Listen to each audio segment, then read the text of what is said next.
Right after North American champs, I was like 0.01 off world record average. That was when my nerves really hit me and started making my results poor because I was so close to world record and that's the only next step. There was no easier goal I could set to help myself. I convinced myself I need to be perfect to get world record. Even though that's not really the case, it just has to be good enough. Trying to be perfect and trying to get world record, my results just tanked so bad. And I'm still, even now, recovering from that. Dominic Redisi is a world-class Scube solver. He won the North American Championships in 2024 and got second at the World Championships in 2025, and as of this recording, is currently ranked second in the world for Scube average. But he's also extremely fast at 3x3 and a variety of other events. We talked about all sorts of stuff from competition nerves to how to improve and where we both hope to go in the future, so I hope you enjoy the conversation. Because you are such a high-level competitor with Scube, you are one of like, I don't know, a handful of 10 or so people who's like at this moment really an authority on like competition nerves because you have both the average result and you Mhm. backed it up with wins and podiums at multiple majors. So, how have you experienced competition nerves over time in cubing? Has it gotten easier, harder? How do you think about it? How do you manage it? Well, so this is a long story, I guess. Dude, Um, that's why we record for like an hour and talk all as you yeah. want. Well, so nerves never were really like a big thing for me until like I was actually at a high level. Like, I don't know. I think it was like once I got like sub three on skew, like I was a little nervous like trying to get that. But I think what was important for me was setting goals that I would be proud of myself for achieving, but weren't like too difficult. Like Hmm. when I was trying to get sub two, I had four competitions within like 5 or 6 weeks or something, and my goal was to get one sub two average within those four comps. Like I just wanted one. Like it wasn't like this comp I need to get a sub two average, and like I wasn't like that. I was like I want to get one, and that helped me a lot. Like I've always done that. I've set goals that I'd be happy with, but wouldn't put like too much pressure on myself. Hmm. And so that definitely has helped me like keep my nerves down in like a lot of situations. Like even going to like North American Champs finals, like I had just gotten second in the world in the round before and first in the semis, obviously. Um, but my goal wasn't to win because that's like that puts a lot of pressure on myself. So my goal was just to solve well and like hopefully podium. And I would have still been happy with that if I got third or if I solved really well and still got fourth or whatever. That wouldn't have bothered me. But Right. then it was like after North American champs or like I went on like a huge tear like before North American champs and I like PR'd a bunch and I got really good results and like my PRs are still from back then. And so it was like right after North American champs, and I was like 0.01 off world record average. That was when like my nerves really like hit me and like started making my results poor because like I was so close to world record, and it was like that's the only next step. Like there was no like easier goal I could set to like help myself. So like that was just all that was on my mind, and in that I like convinced myself like I need to be perfect to get world record, even though that's not really the case. Like it just has to be good enough. Um, but yeah, so in like trying to be perfect and trying to get world record, like my results just tanked like so bad, and I'm still like even now recovering from that. Like I had a competition this past Saturday, and I got one pretty good average and one like all right average. So it's like I'm getting back there, but yeah, it's been rough the past like year and a half of competing. 'Cause I'm still just recovering from that poor mindset I developed after North American champs. Yeah. That's so interesting. Like, you assume you have to be perfect. Something Luke Greiser talks about with me, you want to set goals that make it so that if you just perform okay on comp day, you can still meet it. Like, you Yeah, never that's want like your pretty much goal. what I was doing Yeah, you never want your like goal to be 2 years like, ago. if all conditions line up perfectly, theoretically, if I push myself to my limit, I can hit this. It's like, Right. well, if I'm okay, this is like, this is a fine result, and yet I still hit my goal. Yeah. How old were you as you were kind of like when you got the first fast average? and you were like, oh, world record's close? Well, so I'm 17 now. So let's see. I think I was 14 when I broke into like top 25 in the world, and then I was like 15, almost 16 when I got like second in the world and I like Okay, so American not champs and not stuff. super young, but Right. definitely still an age where it can get to your head super fast. Yeah. Hmm, interesting. So how was nerve control at Worlds? Because obviously you were on the podium, like it worked out. Yeah, that was interesting for me because I had really bad results before Worlds and then really bad results after Worlds. So that was, I don't know, it was really strange. Well, Hmm. because first round of Worlds I got 2.4 average and it like wasn't, it was like bad. It was like all my other previous rounds from before Worlds. Um, but then right before second round, I like loosened my cube one click. And because so like when I'm nervous, my turning is like awful. Like that's like the main issue when I'm nervous. And so I loosened my cube by one click, and then that like fixed my turning like Hmm. almost like it made it a lot better. And so then I got 1.8 average in second round, and then like I went into finals second seed, and then I think finals like I think before Worlds I was always and like after North American champs like that year I was just so focused on my results, and I wasn't even like thinking about like having fun at all at Yeah, comps. Like yeah. it was just all about my results. But then right before Worlds finals, I'm like in the waiting area and I was just excited. Like I wasn't nervous or anything. Like I was just excited and I was talking to everyone in the waiting area and I was just like having a blast. And I think that is what made me do so well in finals Mm-hmm. because I just like didn't, and I think also I had so much fun that whole comp, just like meeting everyone and like going to dinner and hanging out. And I think that like made the results not feel as important to me, and that made me do better. Yeah. So I have I'm doing a video on competition nerves on Friday, and one of the biggest things that I hear really good sports psychologists talk about is the day of the championship, you want all the stakes to be off and to just have fun. right, Because if you're exactly. just having fun, like there's the difference between I'll call it front brain and back brain. Is it your habitual stuff in the back of your mind that's controlling what you do, or is it the cognitive part of your brain in the front that's controlling what you do? And with a skill like cubing that is so physical, there's so much hand-eye coordination, so many precise movements. You have a mountain of habits and intuition that go into a solve. And if you put pressure on yourself, the fight or flight part of the front of your brain takes over. And then you start thinking about everything you're doing. And you're like, wait, do I always have my pinky right there? Why does the left side of my cube like have extra friction in it? Is it like really squishy in this chair? Like you start thinking about everything. You start noticing Yeah, everything. And then you solve worse because your brain activates. But like if you're just having fun, if you're just there to goof off, and you can, that's like the best, most reliable way to stay in habit brain, which is why like the best college sports teams, like by championship day, they're just goofing off. Like the guys on the bench are like, emoting on the other team and like goofing around and doing dances. But like that's the best way to play well is to just have a good time. Be like only if you did the work all the way up to championship day. yeah, But like then it helps you stay in habit mode instead of like thinking mode. yeah. So Didn't you? that's I, really cool. I think it was in one of your videos you were saying like practice like as hard as you can, make sure you're putting in all the work, and then on the day of the comp, just have fun. Exactly. Yeah, that's the Yeah, mindset.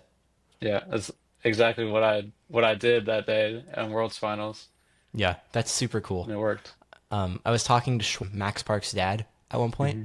and he was like, the thing I noticed when we were hanging out with a bunch of the Cubers, like the day before Worlds 23, was he was like, you knew who was going to do well the next day because they were all the people who felt the liberty to not practice the day before.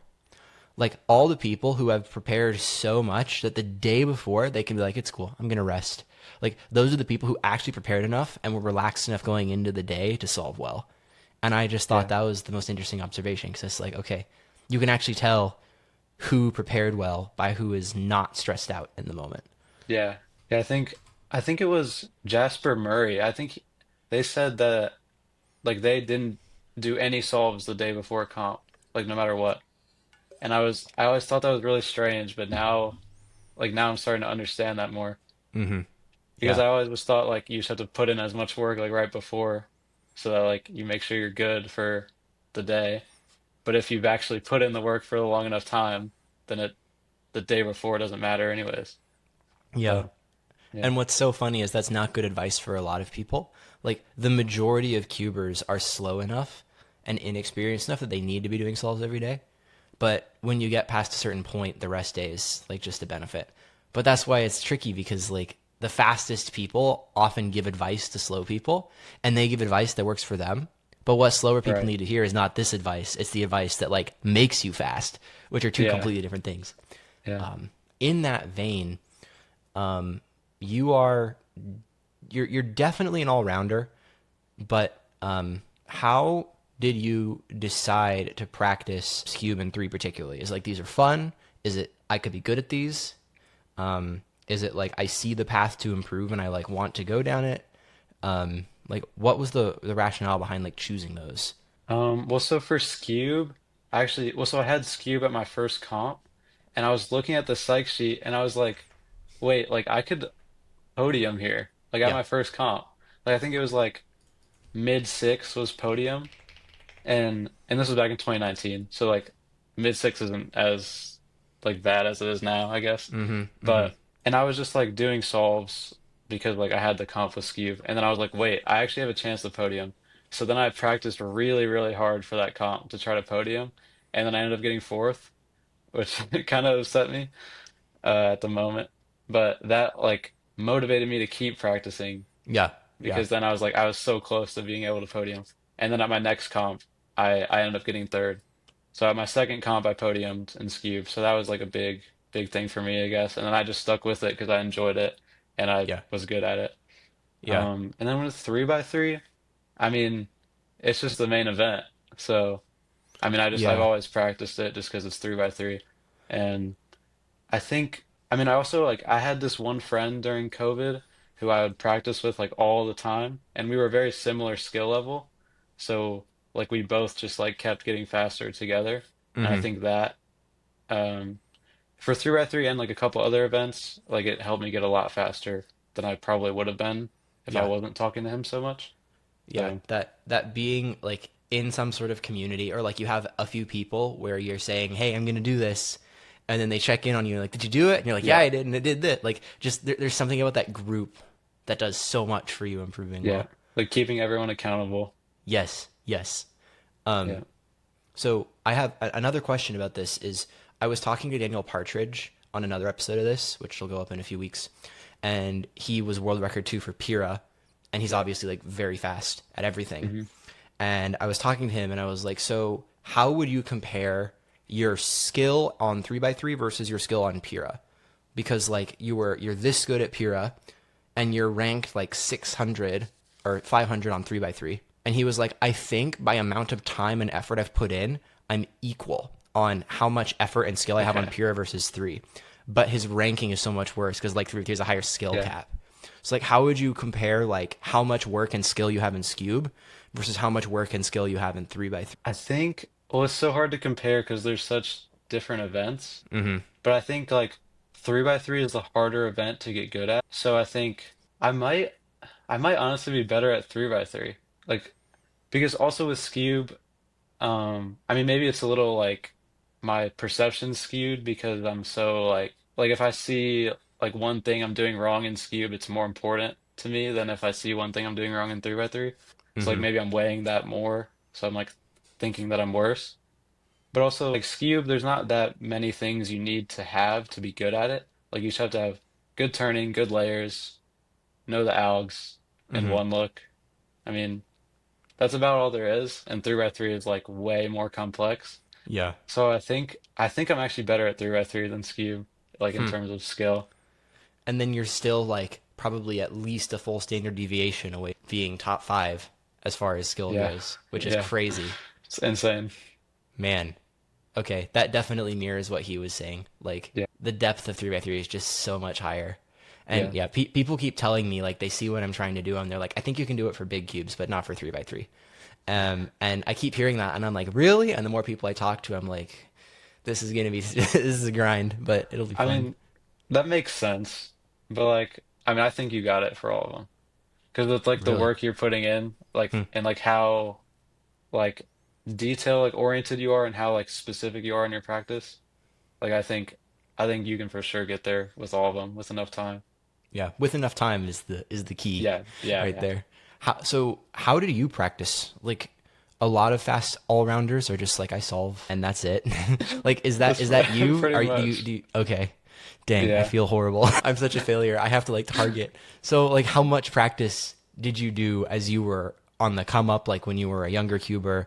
How much were you grinding during lockdown before a major now? Yeah, so well, so obviously when I got really fast, it was through COVID, so I had like infinite time because Mhm. I mean I didn't have a job because I was like 12 or 13, and like I didn't have school because it was COVID, obviously. And so yeah, me and my friend we would just call all day and cube, like all day every day pretty much, and we just cube all through COVID. And I mean I would switch up my events. I definitely practiced more events then than I do now. Like now I pretty much only practice 3x3 and cube and maybe like 4x4 a little bit. Um, and I'll maybe do like an average of five on some other event here and there. But yeah, back then I just like practiced whatever I thought was fun. Like I think I didn't practice cube for like a long time just because I was focused on other events and there were no comps, so it didn't really matter that much. So like I would grind mega for a couple weeks and then square Yeah. one for a couple weeks and I would just like improve at each event like a lot at a time and then I just hope I like kept my skill when I came back to it in a Mhm. few months or whatever. So yeah, it was definitely at least like 5 hours a day during that time. And Yeah. then now since I'm so busy with like school and work and college applications and all that, I can only really practice like an hour-ish a day, sometimes a little more, sometimes a little less. But I Yeah. mean, right now I'm just trying to like maintain where I'm at, and that's about it. Because Yeah. my main worry now is being able to perform in comp. Like I think I have good enough skill at home, and I just need to be able to transfer it to comp. So that's Mhm. just what I'm working on now. Okay. Yeah. So when do you see yourself improving extra in the future? Or are you kind of like I want to maintain this at home skill and then you just want more reps in competition to like keep doing like keep getting opportunities to like showcase the skill? I mean, I definitely have things I need to improve. Like my one looking isn't as good as it should be for like how fast I am, I guess. So like if I can one look more things in inspection and like find better solutions, I can for sure get faster that way. And I can definitely see myself doing that. And that's like also one of the main things I'm working on, like other than trying to do well in comp. So that and then there's always more algs you can learn, like Mm-hmm. more all algs or even like some TCL I could get into if I wanted to. See, I definitely see myself like once I'm less busy just with life, then I can definitely see myself improving more. Yeah. But we'll just have to It's so see. funny. You're like, you know, for how good I am, I should probably one look more. And it's like, dude, you're like you won NAC, you were on the world's podium, you're third in the world, and you're still saying you need more into one look. Like that is just that's so funny to me. Like I was talking to Dylan Miller and he was like, "Yeah, I should probably like learn to inspect better." And it's like the fastest cubers also are not doing the thing. Like it's not Yeah. just mid-level people. Yeah, exactly. Man, that's crazy. Well, I feel a little bit better. Um, so one of my other questions with oh yeah, I remember something else I wanted to comment on is you said that you were practicing one event at a time for Yeah. like 2 weeks focused, and then you switched to another one, and you switched to another one.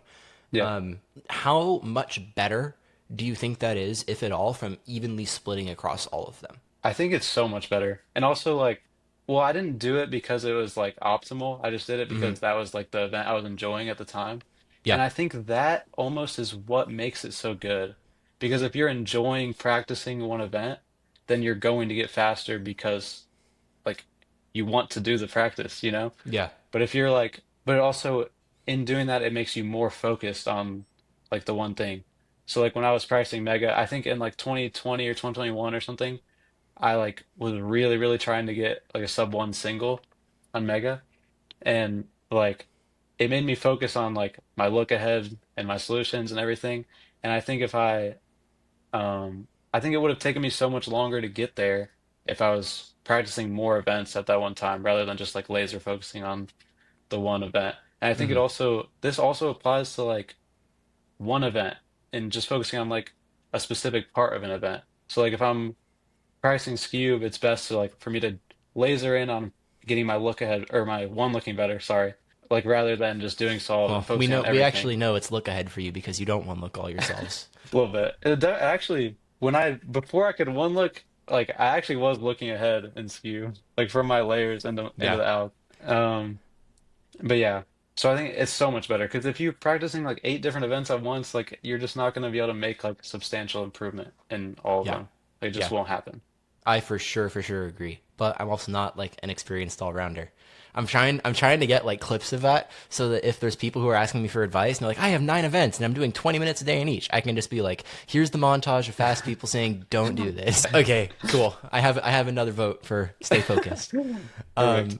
What habit or like bad thing do you remember being like especially difficult to get rid of? Over like you had a whole bunch of events at a whole bunch of levels. Is there any one thing where I was like, this sucked? Like I just could not figure this out, or I could not get rid of this thing. I think the hardest thing for me was learning to plan first pair on 3x3. Mm, Like that took me forever. And I think, well, also I wasn't doing like a lot of dedicated practice into it. Like I was just trying to do it and it wasn't working very well. So like I couldn't plan my first pair until I averaged like low eight. hmm, Like I think I was stuck at like an 8.6 average of 100 for a long time. And then one day like planning first pair just clicked and I got like an 8.1 average of 100. And I was like, nice. "Oh, like that that's not bad." If you But yeah, just so bash your head that against the took me wall enough forever. times, it'll come. So you didn't do Yeah, any intentional practice. You didn't like think about it. You just like not kept really. going. I mean, I did. There was like one website where you could like pick how long you wanted the cross to be. And then Yep. I think I was trying to plan for a spare off of that like a little bit, but I didn't do enough of that to like really make a difference, I don't Yeah. think. Like I usually like I'm like, yeah, I'll do this dedicated practice and I'll do it for like a day or two and then I'll stop and like, you know, Yeah. I even though mean, I it really still like do that. ultimately it just comes down to are you cubing a lot? Which I psychoanalyze everything, but the most important thing to me is am I showing up? And the best way to get myself Hmm. to show up is track everything and tell someone about it, which is why I made the YouTube Yeah, channel and why I have like my spreadsheet that is extremely autistic. But like that's how I like to do it because it's like I right. want every single box with every single thing and then I want to come back the next Yeah. day and fill them all in again and fill them all in again. Like that helps me. So I don't know. It just does come down to are you showing up? But Yeah. man, I was hoping for some sort of world changing cross plus one tip. But if Yeah, I that's don't the have it. answer, if that's the answer, I then don't I have it. guess that's all. Ding. So okay, another 3x3 question. Imagine that aliens visit Earth and they Okay. say that the fate of the Earth is depending on a 3x3 race between you and their I've heard fastest this cuber. question. Yeah, yeah, and you have 2 years, and like literally the fate of the universe depends on you being good at 3x3. What are you doing for the next 2 years to get as good as you possibly can? Well, I'm quitting my job. I'm dropping out of school Right, that's an assumption. Like first. this is your Yeah. life. Okay, this is my life. I'd like to think in 2 years I can learn full ZB. I like to think so. Hmm. Well, because right now I only know T ZBLL like that. Like I know full T and that's about it. But I'd like to think I could learn full ZB in 2 years. And then also I would want to get my inspection to be better because right now I still only really plan first pair. Like Hmm. I'll plan second pair if it's easy, but I should definitely get to the point where I can plan 2 pairs every solve and then also with full ZB. I think that's the method. Okay. How much practice per day do you think you could do? If it was genuinely your full time thing, like how many hours a day do you think you would be able to practice usefully? Um, well, I've noticed I get burnt out, or like my like peak practicing is like, well, I guess it's different every day, kind of. But I think only like an hour or two in one moment I can do before like I just start getting worse or get a headache or whatever. Hmm. So but I think I can definitely do that at least. I think I can do that at least like 3 times a day. So I think I Yeah. could do like 6 hours a day, probably Yeah. Yeah. 6 to 8. That's like my guess for like upper effective limit as well is Yeah, 3 to 4 sessions of like 90 to 140 minutes each. yeah, Okay. exactly. Cool. Are there particular people as you were getting faster that were like inspirations? Like, are there videos that it's like this one video? It was like I have to like emulate that, or there's like a solver where it was like I really want to like nemesize this person or get faster than this person. Well, I mean, all of like I always looked up to Felix, of course, and then Mm-hmm. also J Perm. J Perm helped me get so fast. I'm not gonna lie. I used to watch all of his videos, Yeah. and I don't know. There's not really a person I like looked at and was like, I want to solve like them. Like I always just like did solves like how I wanted to do solves, Mm-hmm. and I think I've like taken bits and pieces from like everyone, I'm sure.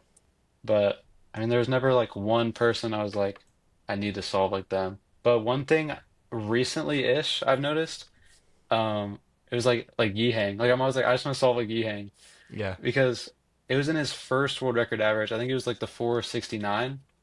Um, he had this one solve. It was a 435, and he had mix soon Y perm for his last layer, which like they're not those aren't like great cases. But he just like turned through it and it didn't phase him at all, and he got a 4-3. And I was like, wow, like, because I think I always had this like subconscious like thing in my mind where if it's a bad case, like I'd kind of just like not give up, but like you know what I mean, like just stop trying as hard on In it, your or I'm mind, like, you're oh, I'll like, well, just that's it. yeah, pretty much. Yeah. But then like that like shifted my mind where I was like, wait, you can still have good solves with bad cases. Like you just have to like keep going and like you know what I mean. Mm-hmm. Yeah. So that definitely like shifted my perspective on that. Yeah, I think that's about it. Cool. I don't know if there was any real inspiration for Scube in that vein. Hey, I mean, you got there. Yeah. I was just curious. Are there any things about cubing, and this can be anything. It can be like it can be about YouTube, it can be about competitions, it can be about competitors, it can be about methods, it can be about puzzle hardware. I don't care. Are there any things about cubing that you believed before COVID that now, Ooh, it's a hard one because I had three and comps before COVID. this can be like 21, 20, like we can go like a Okay. couple years ahead. COVID is just like a very clear mile marker where it's like Okay. pre-COVID and post-COVID me. Well, I think I never like thought I would end up like a like top cuber. Mm-hmm. Like I don't know because I just like I always just did solves and I just enjoyed it, and then I'm like, and then one day I'm like, oh, like I'm actually fast. Yeah, Like so, I think that might have been something because I was never focused like when I started or even in like 2020, 2021 when I was doing like so many solves and like with my friend. mm-hmm. I was never like I never thought I could get to being as fast as I am now. Like I just was doing it for the love of the game, I guess. Yeah. Um, so yeah, I guess yeah. Hmm. How long do you see yourself cubing? Like, do you think that you'll keep doing your hour, 2 hours a day through school and all that, or do you think like at what point would you feel okay with slowing down on competing? What would be worth stopping for, if anything? Well, I think like competing and cubing are two separate things. Like cubing, I mean I think I'll cube forever. Like I don't see a reason why I would stop cubing unless like I had like carpal tunnel or arthritis Sure. or Yeah. something, you know? Because I just love cubing. But competing, I was very close to quitting competing like earlier this year because my results were just so bad and I couldn't find any way to make them better. And I was like, it was just so miserable. Like so like I almost just quit because I was loving cubing at home and I'd go into comps like so excited and then like it would just I'd get a bad result and it would just crush me. Right. Right. So, but I think also once I'm like past my prime, I think I'll still compete because then it's not as much pressure. So, yeah, I mean, I guess I'll just be competing and cubing as long as I can. Mm-hmm. Mm-hmm. That's And cool. I think it's also I think it's still possible to like be really fast in your like high 20s, probably even 30s.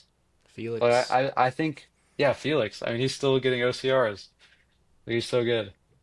Like I think when I'm 30, I hope I can still get a sub 2 average. I think I could. But I mean, we'll just have to see.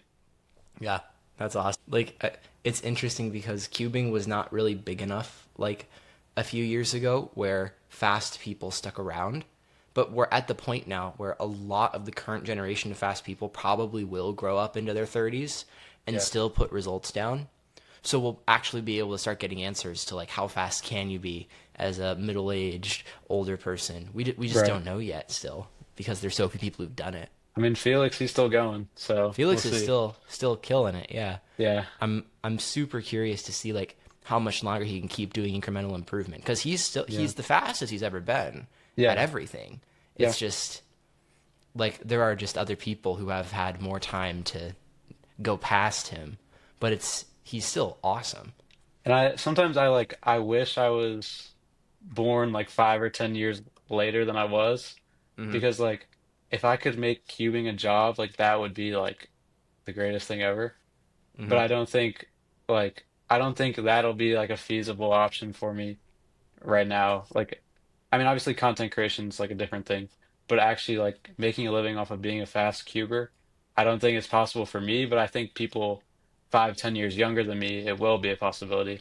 So that's kind of something I wish, you know? Yeah, it is tough. Like the vision is starting to become possible, Yeah. but it's not there yet. That's part of why I started my channel is like I can't really control the WCA. I can't control other people, but I can control me. And if I want cubing to grow into something that other people can use as something they love and have enough financial support to just do that as their thing, then that'd be amazing. But to do that, you Hmm. need an older audience. You need some sort of you need more clear icons that show that it's achievable for normal people. You need competitive coverage that's actually engaging people to watch. There's a whole Yeah. bunch of things, and it's all around YouTube.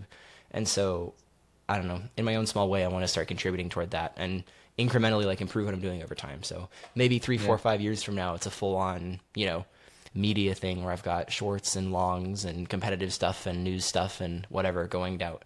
But for right now, Yeah. I'm just gonna do my thing and have like the hardcore community be like, this is kind of cool. Yeah. I mean, you're killing it. I mean, I love watching all your videos. Like, I be watching them in school when I got nothing to do. I just throw them on. That's awesome. Like it's been really encouraging for me because the views aren't massive, but the amount of DMs and messages I get from people who are exactly the sort of people I want to be watching it, like you, it's super encouraging because it's just like, Yeah. man, of that like 1,500 people who watched this video, most of them are probably committed cubers who are trying to get better, and I'm Right. encouraging them or giving them something fun to listen to or like motivating them. So that's really really fun for me. What stuff would you like to talk about? Haven't given you a chance to like ask questions, throw topics out Um, there. well, I want to know more about you. Like, what did you go to school for? Yeah, I went to school for business, undergrad and master's degree. I went in undeclared and came out a business major. But like real talk, I really, really, really, really like business. Like all the Hmm. books on my wall behind me are business biographies, history books. I just find it like a fascinating thing. I don't love that I have the master's degree, but the story behind how I got it is kind of random. And it was like it took me 3 years from the day I started college to the day I finished the master's degree. So it's not like I stuck around for a lot of time to get the master's. I just kind of Right. like no life straight through, and it was like, all right, done with school, never doing that again. But yeah, business in school, and I went to a Christian school, so I did a Mm. lot of Bible classes too. I did a semester where I lived in Israel and Oh like well. traveled around and like got to see how the land of Israel matches up with the Bible, which is like the coolest thing ever. It made me Yeah. like extremely confident that the Bible's real because I don't like I don't know of any other religious text where there is like historical verifiable accuracy to the stories in it. But that's a whole other thing. Right. But yeah, school for business and yeah. And then like, what are you doing for work? Because you seem like a very intelligent person. Like you always have like something like that you bring up in your videos that I've never thought about in my whole life. It's Thanks. like what I'm always like, what does this guy do for a living? Well, I have two two things that I earn money from right now. One of them is my okay, this is gonna sound weird. My dad's business, his entire life, has been making teeth, like Okay. for dentists. So Papa, my grandpa, was a dentist, and my dad, as a kid, would like literally sit in the back of the dentist office and carve teeth and like draw teeth in notebooks and stuff. And eventually, he was making the teeth for grandpa to put in people's mouths. So Oh through well. school, in his closet, he had like all the equipment and like made teeth and gave them to dentists in the town, and like that's what he's done. And so now it's like a whole business that like there's machines that do it in 3D printing and all this stuff. Mhm. And he's really good at making teeth and really good at talking to dentists. And he's never learned how to like sell or develop a sales team or the software that they need to run it. So I've helped him for the last 8 or 9 months set up a system for the salespeople. Like if a salesperson's going to drive around to 4,000 dentist offices, they need a database of all those dentist offices. They need a way to Yeah. put all those offices on a map and like I'm going this way. How do I drive to like 50 dentist offices today and keep track of the notes and know who to Mhm. go back to and notify another person who to like do a follow-up call. Like there needs to be some sort of brain that coordinates all the sales stuff.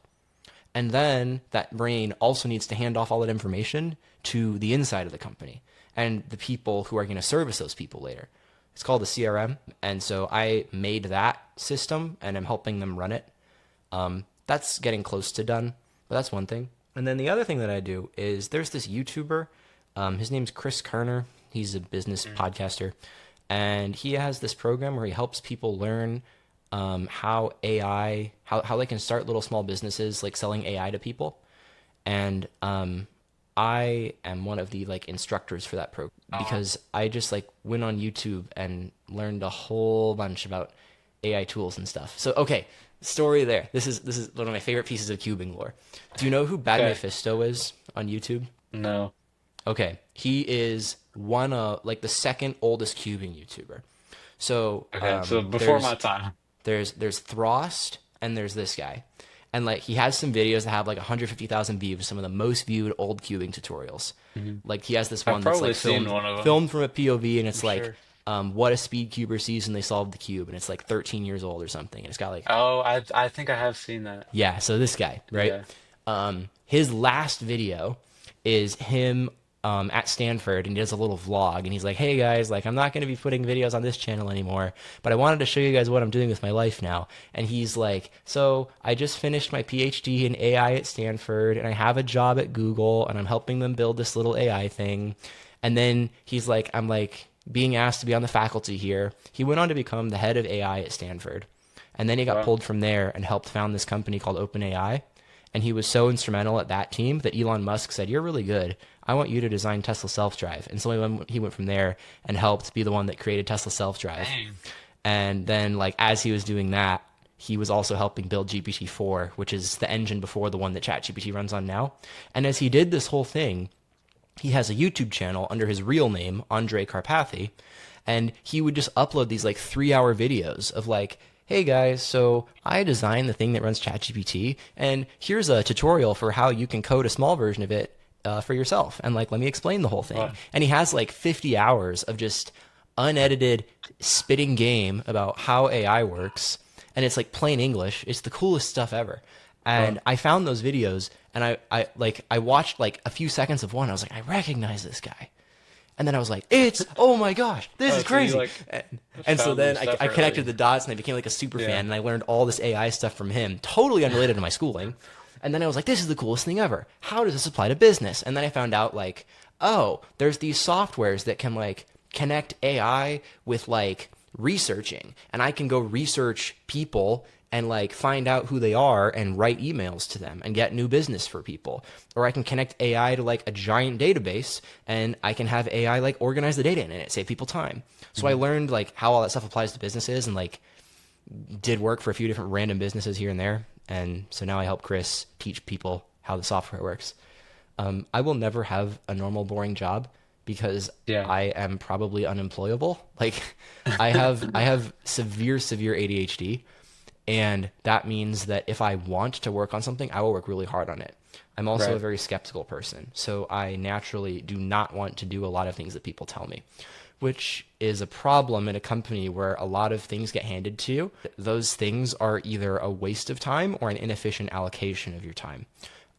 And if like I hate the idea of having to work on something and the thing that I'm working on not directly lead to an output. And most jobs it's Right. like clock in, do your work, clock out, here's a flat rate at the end. And Yeah. that drives me nuts. I've tried it and it doesn't work for me. Yeah, that's like how I feel about school. Like I'm just like, Yeah. what am I doing? But at least Oh, like dude. I mean, yeah. Like my Yeah. job's like a similar thing. I work at Smoothie King. Well, Okay. so it's like a similar thing where it's like you're just working and working, but at least I'm getting paid for it. Mm-hmm. So, that's Yeah. something. Yeah. Like I'm I wish I had not gone to college personally. And like I Well, was good at school, right? I did yeah. undergrad and master's degree in 3 years, and I was top of my class. And it wasn't like an Ivy League; it was like a small school. But it was like I did a lot of school and I enjoyed it. But Hmm. then I hit the real business world, and business people want to hire you if you can prove that you can do the thing they're going to hire you for. Like they don't care about your resume one bit. And now that AI exists, Yeah. AI writes job descriptions and AI writes resumes. They get submitted to AI written job descriptions, and then AI reads the resumes that got submitted to the AI written job description that AI wrote. And like I've literally built these AI systems for businesses. Like they are not reading your resume. The only thing that people care about is have you done a similar thing? Like can you prove to me that you will get these results, Yeah. whether by your character or by what you've done. And so, what I wish I had done through school is just like started learning some of these skills that businesses actually care about, which I had to do after I finished school, like knocking on doors at dentist offices and walking in and being like, "Would you like these teeth?" It's hard. You get told no a Yeah. lot. Or like, Yeah. okay, so you have this business problem. How can I like build you a little program that solves it? Like, I wish I'd been doing that from 18 to 21 instead of going to school. But like, that's me. It's different for different people. My life is going to be an infinite question of what am I going to do for work. But yeah, that's what I'm doing It's right now. exciting though. Oh, super exciting! It's way more fun. Yeah. Life is way Yeah. more fun when you're on open world mode instead of being locked into like an infinite loop. Yeah. Yeah, definitely college has become like such like less important than it used to be. Like my mom, she's always like, you gotta go to college. Like so I have two older brothers, Hmm. and she was like her one thing is like all three of you guys have to go to college. And now she's 0 for 2 with my older brothers. And then it looks like she's gonna go 1 for 3 with Yeah, me. But yeah. like, because it's just so like just not needed now. Like my oldest brother's a YouTuber, Oh, and cool. he's doing just fine, no degree. He's never had any other job other than YouTube, and he's doing perfectly fine. Hmm. And then my other brother's just working a job, and he's doing well.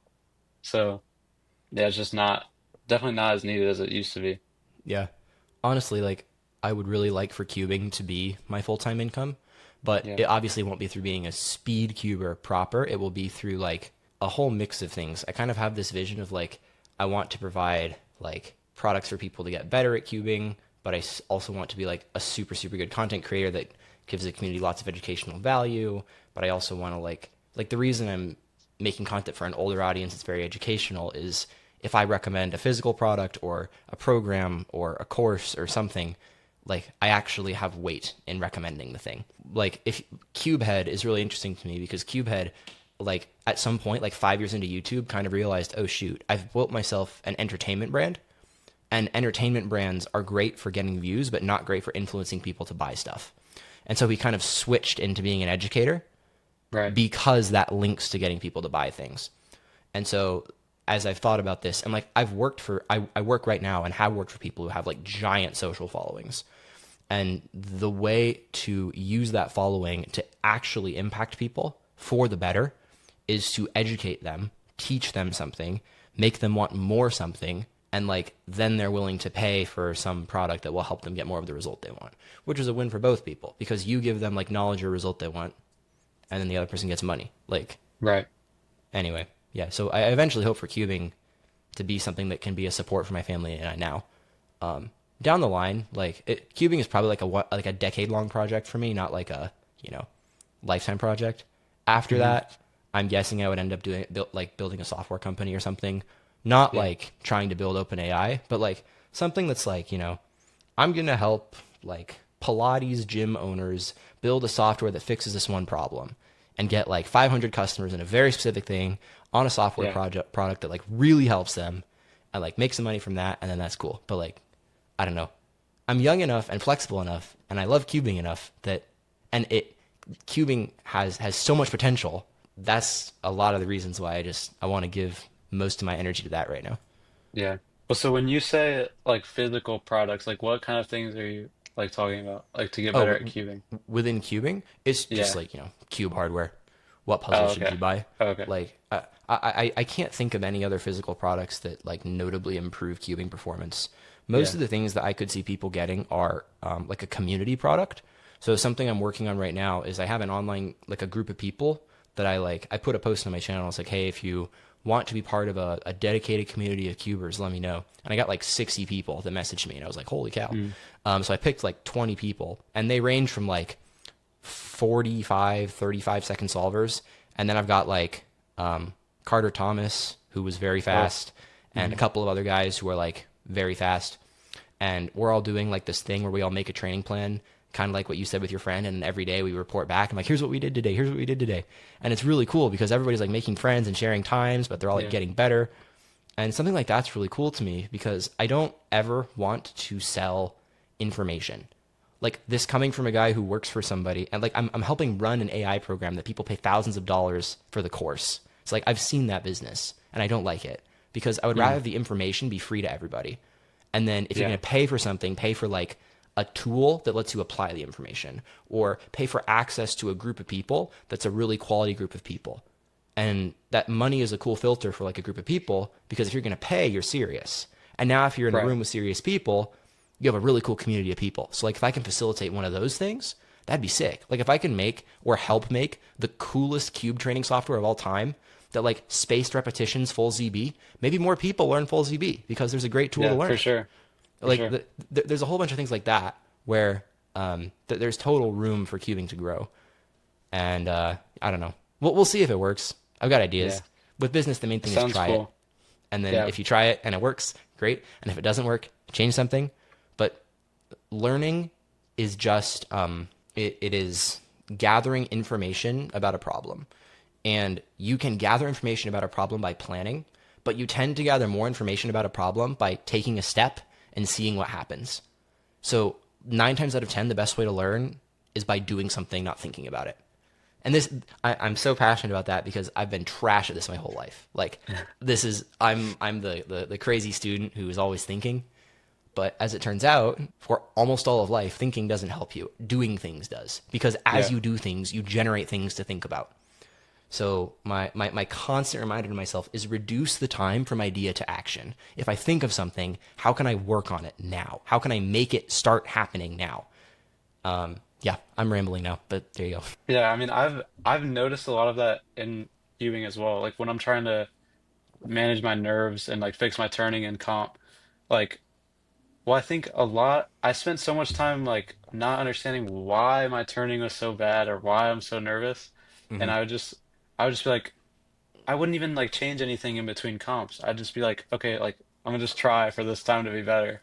But I wasn't Right. actually doing anything specifically. But then now my last two, three comps, I've been like, okay, I'm going into this comp, I'm gonna do XYZ and we're gonna see if it works and makes my turning better. And then adjust accordingly for the next one. And that's like helped massively. Like the past two or three comps I've been to have improved my results more than the past 10 comps I've been to, just because I'm actually trying to fix it. Like I'm actually just taking action and seeing what happens. And so yeah, it's been huge. Yeah, dude, the motion of experiment, like try, experiment, and see is just so much better. And Yeah. like look, apply that to college. Like like treat the first semester of college as an experiment. Like if you go to college, don't view it as like I will be there for all 4 years. Start it and use it as like, is this something that would be advantageous to continue? And if the answer is no, like leaving is fine. That's a Yeah. two-way door. If you leave, you can also go back really easily. Like one of Jeff Bezos's big decision making things is this a one-way door decision or a two-way door decision? And he says most people treat all decisions like one-way doors, where once they make the decision, it's made. And so we have to talk about and Yeah. think about everything. And he says what needs to happen is first you need to go, is this a one-way or a two-way decision? And if it's a two-way decision, make it as fast as humanly possible. And then once you make it, go, was that good? And if it was good, you'd say. And if it wasn't, you go back. And you don't waste time thinking about it. And if it's a Right. one-way door, spend like 10 times the amount of time thinking about it as everybody else would. Because there are way less of those than you think. So that way, like at Amazon, they can make a gazillion decisions super fast and like revert if they want. And then the big Hmm. decisions that have like third, fourth, fifth order consequences, they can like have a bunch of meetings and actually analyze it because they only have to analyze a few of the big decisions in their life. And you can see like business theory and decision making theory and all this stuff. Like I get so excited about it because it's just Yeah. like it's the coolest game ever because you have like you have human dynamics and relational dynamics and there's money and there's numbers and there's psychology and it's so cool. Ugh.